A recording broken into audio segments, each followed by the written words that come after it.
We're talking about stuttering with Margaret Holladay, speech-language pathologist here at Children's of Alabama. Margaret, thanks so much for your time. Thank you for having me. So let's talk first about what stuttering is exactly. I know most people are probably familiar with it in general, but I think it's got a little bit broader definition than what a lot of people realize, right? It does. So stuttering is when a person has difficulty smoothly producing speech to communicate. So do we know at all what can cause stuttering? Right now, we don't have a specific cause for stuttering, but we do know that children with a family history of stuttering and also children with brain differences can be more prone to stuttering.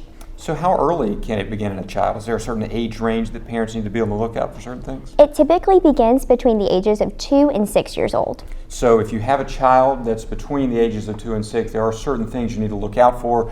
Tell us what some of those things are. So some children have typical disfluencies that happen when they're starting to gain new vocabulary. That might be that the child's repeating a word or repeating a phrase at the beginning of their sentences. For children who are stuttering, their fluency disorder is more atypical. So they are doing more blocks, so they're having trouble and getting stuck on the word. They might have prolongations, which is where they're holding out a sound, such as school bus. Right, yeah. They can also have some secondary behaviors. So that might be they're doing some motions that are physical along with the true stuttering. So that might be stomping your foot, tapping your leg.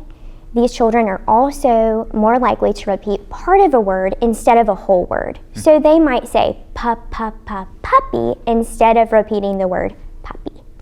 So if you have, like we said, a child who's in that age range, I guess these are some of the things that you just need to be mindful of. And if they do this for an extended period of time, then that might potentially be something they need to look into? Yes, so typically children who are stuttering for longer than 6 months could benefit from an evaluation. Other things to look out for: children who are having negative feelings about their speech and not wanting to communicate. There's a family history of stuttering. Those are all good times to have an evaluation done. Is it common for children to have that aversion to wanting to talk? Does that happen fairly often? When they become aware that they are truly stuttering, we do notice a lot of avoidance because they get nervous in situations and they get upset when people try to talk for them. Okay. You mentioned that evaluation.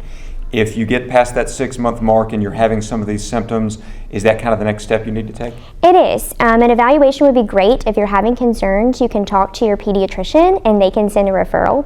We would rather parents send a referral when they are noticing things. There's no harm in getting an evaluation done. Don't feel like you have to wait.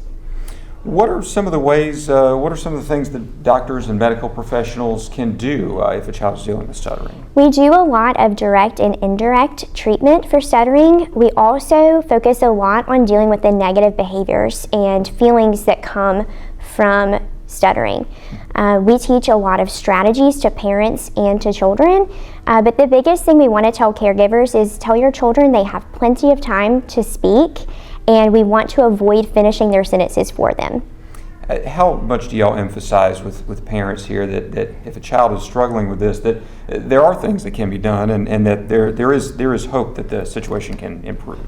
We really stress getting help. The earlier the better. And we want to empower children and families to feel like they can have some power over this. Children often get nervous and don't want to speak, and so we want to empower them to be able to communicate. All right, once again, Margaret Holladay, speech-language pathologist here at Children's of Alabama. Margaret, thanks so much for your time. Thank you. For more information, go to childrensal.org.